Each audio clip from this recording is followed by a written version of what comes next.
தம்பி சொல்லுங்கக்கா. சீரகம் 100, வெந்தயம் 100, கடுகு 100. அக்கா ஒரு நிமிஷம் நான் எழுதிக்கிறேன், கொஞ்சம் பொறுமையா சொல்லுங்க. சீரகம் 100, வெந்தயம் 100, வடகம் 10 ரூபாய்க்கு, தயிர் 1 கப். 10 ரூபா மில்க் பிக்கிஸ் 2. ஒரு நிமிஷம் அவனுக்கு கொடுத்து வந்துடுறேங்க.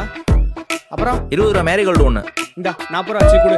40 ரூபா நான் 4 10 ரூபா தரட்டா? டேய் விளையாடாதடா, கொடுத்து கிளம்புடா. இப்ப சொல்லுங்கக்கா.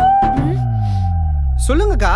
தம்பி எனக்கு பின்னாடி வரவங்களுக்குலாம் சாமான் கொடுத்து அனுப்புறீங்க. ஓ தெரிஞ்சவங்கன்னா கொடுத்து அனுப்பிடுவீங்க, தெரியாதவங்கன்னா நிக்க வைப்பீங்கல்ல. எனக்கு உங்க கடையில சாமானே வேணாம். அக்கா தெரிஞ்சவங்க தெரியாதவங்கலாம் இல்லக்கா. அந்த பையன் 2 பொருள் தான் கேட்டான், கொடுத்த உடனே வீட்டுக்கு போயிட்டான் பாருங்க. அப்ப நான் வீட்டுக்கு போக தேவையில்லையா? எனக்கு டைம் ஆல.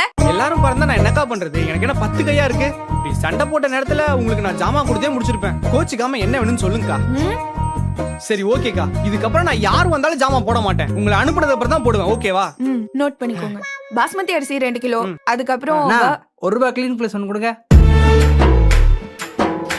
ஷாம்பு மட்டும் தாங்க கேக்குறாரு.